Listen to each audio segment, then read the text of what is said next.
नमस्कार दोस्तों, मेरा नाम है शशांक और स्वागत है आप सभी का ऑल इंडिया गुरुजी पर। यहाँ पर यदि हम बात करते हैं तो लगातार एक चर्चा अभी हाल ही में यहाँ पर चल रही है, क्योंकि कुछ राज्यों में हुए हैं चुनाव। तो लगातार चर्चा चल रही है, क्या आम आदमी पार्टी को राष्ट्रीय स्तर की पार्टी का दर्जा मिलने वाला है या मिल सकता है या मिलेगा या नहीं। ये बहुत सारी चर्चाएं यहाँ पर चल रही हैं। तो आज के इस वीडियो में आपको बताने वाला हूँ कि राष्ट्रीय पार्टी क्या होती है, उसका दर्जा प्राप्त कैसे होता है, कौन देता है और उसके फायदे क्या होते हैं। तो चलिए शुरुआत करते हैं आज के इस सेशन की। फटाफट वीडियो को लाइक कर दीजिए और शेयर कर दीजिए।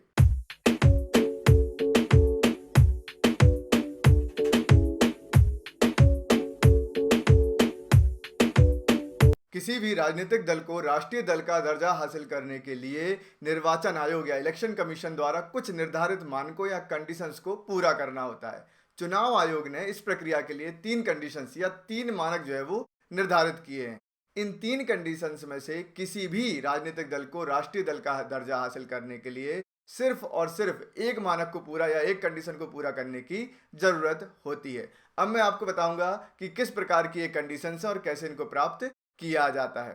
तो चलिए देखते हैं। चुनाव आयोग के द्वारा निर्धारित इन तीन मानकों में से यदि तीन कंडीशन की बात करें तो पहली जो कंडीशन है वो ये है कि यदि कोई राजनीतिक दल तीन अलग अलग राज्यों में कुल लोकसभा की 2% सीटें हासिल करता है तो उसे राष्ट्रीय दल नेशनल पार्टी का दर्जा मिल जाता है। इस बात को थोड़ा और आसानी से समझते हैं। तो यदि हम यहाँ पर बात करते हैं, किसी राजनीतिक दल को यदि राष्ट्रीय दल का दर्जा पाना है तो उसे तीन अलग अलग राज्यों में कुल 11 लोकसभा सीटों पर जीत हासिल करनी होगी तो वो राष्ट्रीय पार्टी बन सकती है। अब बात करते हैं चुनाव आयोग की दूसरी कंडीशन के बारे में। दूसरी कंडीशन ये है कि किसी राजनीतिक दल को लोकसभा या विधानसभा के चुनाव में चार राज्यों के कुल मतों में से 6% वोट मिलना जरूरी होता है। साथ ही उस राजनीतिक दल को लोकसभा की भी 4 सीटों पर जीत दर्ज जो है वो होनी चाहिए। दोनों चीजें यहाँ पर होनी चाहिए। चुनाव आयोग के आखिरी और तीसरी कंडीशन के मुताबिक किसी राजनीतिक दल को 4 या उससे ज्यादा राज्यों में राज्य स्तरीय मतलब कि स्टेट लेवल पार्टी के रूप में यदि मान्यता मिली है तो वो भी नेशनल पार्टी बन सकती है।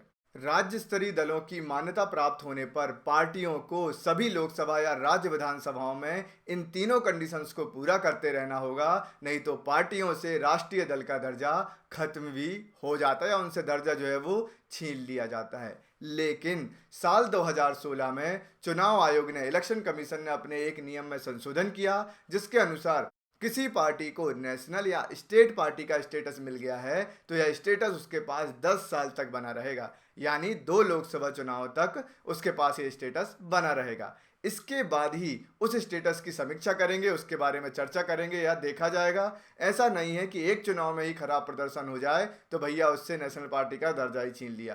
पहले ये टाइम पीरियड 5 साल ही हुआ करता था, लेकिन इसके बाद इस टाइम पीरियड को जो है वो यहाँ पर बढ़ा दिया गया और अब कर दिया गया है 10 साल। मतलब 2 लोकसभा चुनाव में यदि प्रदर्शन खराब हो जाता है तो फिर उस पर जो है वो बैठक बुलाई जाती है और फिर नेशनल पार्टी का दर्जा छीना भी जा सकता है। अब हम बात करते हैं कि नेशनल पार्टी का यदि टैग लग जाता है, राष्ट्रीय पार्टी का यदि तमगा आपको मिल जाता है तो उसके क्या फायदे होते हैं, वो हम यहाँ पर जो है वो अब बात करते हैं कि किस प्रकार से आपकी पार्टी को फायदा होता है, जिससे इसलिए जो है वो यहाँ पर पार्टियां नेशनल पार्टी बनना चाहती हैं। तो यहाँ पर सबसे पहले फायदे की यदि हम यहाँ पर बात करते हैं तो चुनाव आयोग की तरफ से नेशनल पार्टी के चुनाव चिन्ह को पूरे देश में सुरक्षा दी जाती है, जबकि स्टेट पार्टी के चुनाव चिन्ह को संबंधित राज्य में ही जो है वो सुरक्षा मिलती है।